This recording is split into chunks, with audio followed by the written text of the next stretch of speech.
გამარჯობა, ვაგრძელებთ პოდკასტების სერიას და დღეს გვაქვს ძალიან საინტერესო თემა. ეს არის კვერცხუჯრედების გაყინვა, ნაყოფიერების შენარჩუნება სამომავლოდ. დღეს ჩვენი სტუმარი არის ქართულ-ამერიკული რეპროდუქციული კლინიკა ReproArtis, მეან გინეკოლოგი რეპროდუქტოლოგი თამარ კბილაშვილი. თამონა ჩვენთან მუშაობს უკვე 9 წელია. ის სტუდენტობის პერიოდიდან მოვიდა ჩვენთან სამუშაოდ და უზარმაზარი პრაქტიკა აქვს ამ სფეროში მუშაობის.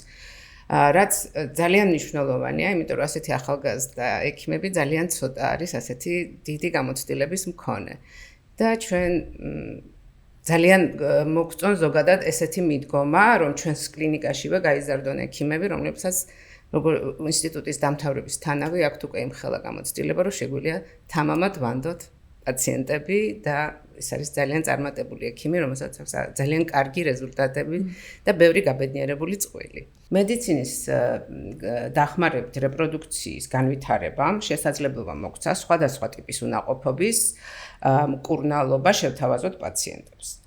ერთ-ერთი არის სწორედ კვერცხუჯრედების გაყინვა, რაც ცოტა ხნის წინ ითვლებოდა ექსპერიმენტულად და ამიტომ ჩვენ ასე თამამად ვერ ვთავაზობდით ქალებს ან წყვილებს გაეყინათ კვერცხუჯრედები, ვინაიდან ერთი თავარი ხმა არის რომ გავყინოთ, თავარია როგორ რეზულტატს მივიღებთ, როგორ გამოდნება ეს კვერცხუჯრედები და სწორედ გაყინვის მეთოდების განვითარებამ და დახვეწამ მოგჩა იმის შესაძლებლობა, რომ მათ თამამად შევთავაზოთ უკვე გამეტების გაყინვა. ადრე ვეუბნებოდით, გვირჩევნია რომ ემბრიონი გავყინოთ. აი მარტო ხელა ქალი, როდესაც მოდიოდა ჩვენთან და გთხოვდა რომ გამიყინეთ კვერცხუჯრედები, იმიტომ რომ შეიძლება მე მომავლისთვის, როდესაც ჩემს პრინცს შევხვდები, მაშინ გამოვიყენო ეს კვერცხუჯრედები, ჩვენ ვეუბნებოდით, ჯობს გავყინოთ ემბრიონები, ვინაიდან კვერცხუჯრედების გაყინვა და შემდეგ მათი გამოლღობა არ იყო ესეთი წარმატებული.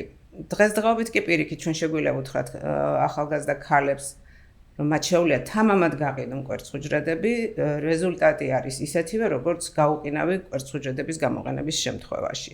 მთავარი პრობლემა, რაც იყო, ეს არის კიდევ გამიმეორებ, ეს არის გაყინვის მეთოდოლოგია. გაყინვა ხდებოდა სხვადასხვანაირად, ერთი არის რომ ჩვენ ყინავდით ემბრიონებსაც და იგივე გამეტებსაც უფრო მანქანის გამოყენებით და მას ქვია ნელი გაყინვის მეთოდი, მაგრამ მას მერე რაც შემოვიდა ვიტრიფიკაცია და კიდევ დაიხვეწა ვიტრიფიკაციის ხსნარები, ვიტრიფიკაცია ნიშნავს, რომ ჩვენ კვერცხუჯრედს ან ემბრიონს პირდაპირ ვდებთ -196 გრადუსზე ძალიან მცირე დამუშავებით.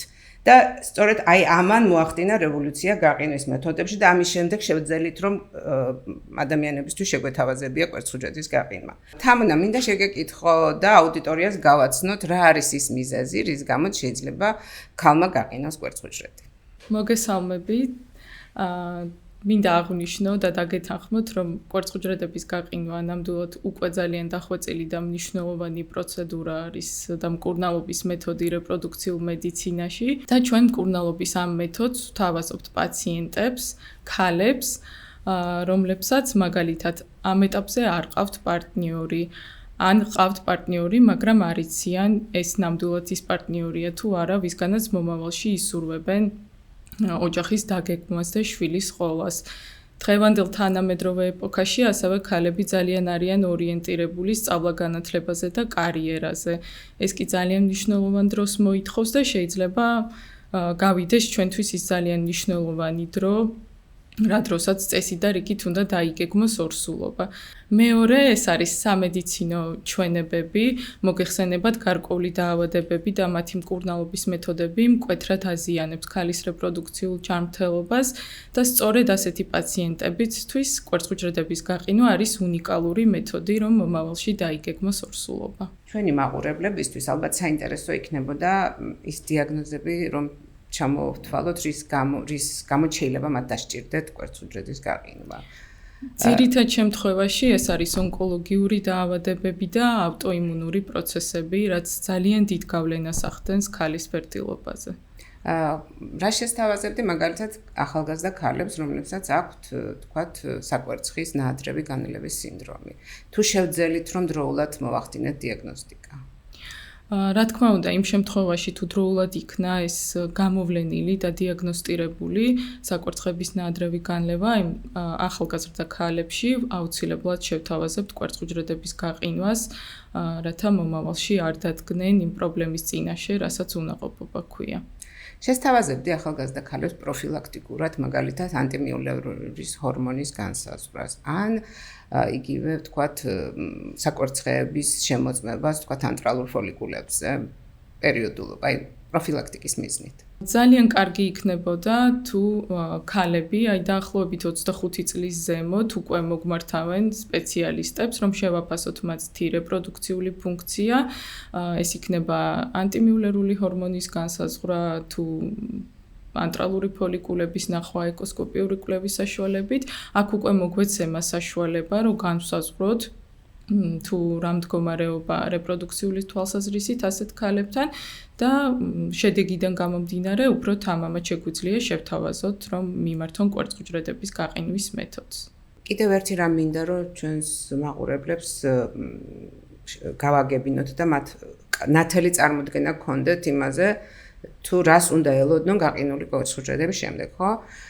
ასაკიდან გამომდინარე რეზულტატი არის განსხვავებული. ჩვენ დიდი გამოცდილება გქონია იმის ერთი და იგივე დონორის შეიძლება რამოდენიმე სხვადასხვა ციკლში აგვიღია კვერცხუჯრედები და კვერცხუჯრედის ხარისხი არის განსხვავებული, ხო? აქედან გამომდინარე, როდესაც ქალს აქვს უკვე რაღაცა გარკვეული პრობლემა, ვთქვათ, ასაკი. ვთქვათ, დავანებოთ თავი, ხო? უკვე მაღალი ასაკი. ამ შემთხვევაში მისი მხოლოდ ერთი ციკლით გაყინვა, ერთ ციკლში გაყინვა კვერცხუჯრედების, რამდენად წარმოგიდგენია, რომ სწორია და რომ მათ მივცეთ ის ინფორმაცია, რამდენი კვერცხუჯრედი არის მინიმუმ საჭირო, რომ მივიღოთ ერთი ჯანმრთელი ბავშვი. კი ბატონო. იცით როგორ არის, ცოტა რთულია კონკრეტული ასაკის განსაზღვრა, თუ აი რა პერიოდში უნდა გაყინოს ქალმა კვერცხუჯრედი, რაც ადრე მით უკეთესი. თუმცა ეს მაინც დამოკიდებულია თვითონ ქალის სამომავლო გეგმებზე, მის ფსიქოემოციურ განწყობაზე, მაგრამ ცალსახად რაც შემიძლია ვთქვა, არის ის, რომ 35 წლის ზემოთ ქალებში დრამატულად უარესდება რეპროდუქციული ფუნქცია, რაც მოიაზრებს იმას, რომ მცირდება კვერცხუჯრედების რაოდენობა და უარესდება მათი ხარისხიც. შესაბამისად, 35 წლის ზემოთ ქალებში უკვე გვაქვს მაღალი რისკი ქრომოსომული აბერაციების, ასე ვთქვათ. შესაბამისად, 35 წლამდე ალბათ დაახლოებით 10-15 კვერცხუჯრედი მაინც უნდა მოვიაზროთ, რომ ვივარაუდოთ ერთი ცოცხალი ჯანმრთელი ახალშობილის დაბადება. ასაკთან ერთად, რა თქმა უნდა, გასაყინი კვერცხუჯრედების რაოდენობა იმატებს. შესაბამისად, რაც უფრო ადრე გაკეთდება ეს ყველაფერი, უფრო კარგი შედეგი არის მოსალოდნელი. საჭიროა ასაკთან ერთად უფრო მეტი კვერცხუჯრედი, თუმცა თითოეულ ციკლში ასაკთან ერთად გაცილებით ნაკლებ კვერცხუჯრედს ვიღებთ. აქედან გამომდინარე, ადამიანი, რომელიც უკვე რეპროდუქციულ მაღალ ასაკში ფიქრობს, რომ კვერცხუჯრედები გაყინოს, მზად უნდა იყოს, რომ რამოდენიმე ციკლის ჩატარება მოუწევს, ხო? და ესეც ჩვენი მხრიდან გარკვეული რეკომენდაციაა და ადამიანებმა უნდა იცოდნენ, რის წინაშე დგანან. კვერცხუჯრედების გაყინვაზე ვსაუბროთ, მაგრამ მოდი ავუხსნათ ჩვენს მაყურებლებს, რა არის ზოგადად, რა პროცესი არის. ეს არის მკურნალობის შედეგად მიღებული კვერცხუჯრედების გაყინვა. რა პროცესი არის, რომ მოუყვეთ ჩვენს მაყურებლებს? კვერცხუჯრედების გაყინვა რამოდენიმე ეტაპს მოიცავს. პირველ რიგში ჩვენ ვიკვლევთ ქალებს და ძალიან დიდ მნიშვნელობას ვანიჭებთ მათ როგორც ზოგად, ასევე რეპროდუქციული ჯანმრთელობის შეფასებას. ვატარებთ ინსტრუმენტულ და ლაბორატორიულ გამოკვლევებს და ამის შემდეგ გადავდივართ მეორე ეტაპზე. ეს არის საკვერცხეების მედიკამენტოზური სტიმულაცია, რომელიც გრძელდება საშუალოდ 10-12 დღე და ეს პროცესი მოიცავს ყოველდღიურ ინექციებს, გონადოტროპინების ინექციებს. გარკვეული პერიოდულობით ვაკეთებთ ფოლიკულის მონიტორინგს და ჰორმონალურ კვლევებს, რომ ნახოთ საკვერცხის პასუხი როგორია მკურნალობაზე. მესამე ეტაპი ეს არის ფოლიკულების ასპირაცია, რომელიც კეთდება ხანმოკლე ინტრავენური ანესთეზიით ეკომონიტორინგის ქვეშ. დაახლოებით გამოღვიძებიდან დაახლოებით 2 საათში პაციენტი უკვე ეწერება ბინაზე მინიმალური შეზღუდვებით და რაც ძალიან კარგია, იმავე დღეს ვიცით, რამდენი კვერცხუჯრედი გვაქვს. ერთ-ერთი მნიშვნელოვანი ფაქტორია, რომ გაყინული კვერცხუჯრედების შენახვა შეგვიძლია განუსაზღვრელი დროით და მას შემდეგ, რაც პაციენტი გადაწყვეტს და ექნება მზაობა ორსულობის დაგეგმვის, უკვე შეგვიძლია გამოვიყენოთ ეს გაყინული კვერცხუჯრედები მომავალში მათი განაყოფიერების მიზნით. თან უნდა გაგაცნოთ თუ რა ხდება კლინიკურ მხარეს და ეხლა მე გიამბობთ რა ხდება ემბრიოლოგიის ლაბორატორიაში ამ დროს, როდესაც ჩვენ მოგვაწვდიან ფოლიკულურ სითხეს, ამ სითხეში ჩვენ პოულობთ კვერცხუჯრედებს და შემდეგ ვაფასებთ მათ მორფოლოგიურად. როდესაც პაციენტის კვერცხუჯრედებია, ჩვენ რა თქმა უნდა ყველა კვერცხუჯრედს ვყინავთ, თუმცა ვიცით როგორი ხარისხის რამდენი კვერცხუჯრედი გვაქვს. ეს თვალით სამწუხაროდ ამ ეტაპზე მხოლოდ იმის შესაძლებლობა გვაქვს, რომ თვალით ჩვენი გამოცდილებით შევაფასოთ კვერცხუჯრედები და დაახლოებითი წარმოდგენა გვაქვს თუ ამა თუ იმ კვერცხუჯრედიდან როგორი რეზულტატი შეიძლება მივიღოთ შემდგომში.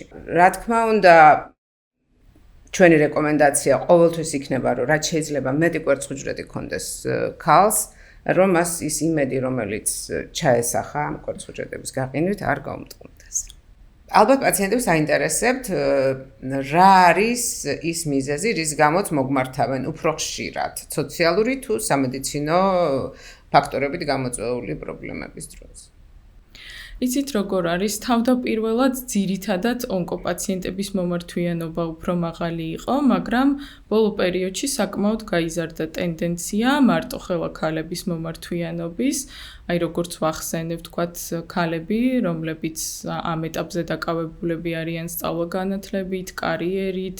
ასევე მყავდა პაციენტი, რომელსაც ჰყავდა ერთი შვილი და მოგმართა კვერცხუჯრედების გაყინვის მიზნით, რაცა მომავალში შეენარჩუნებინა ფერტილობა, რადგან ამ ეტაპზე დაკავებული იყო კარიერული წინსვლით.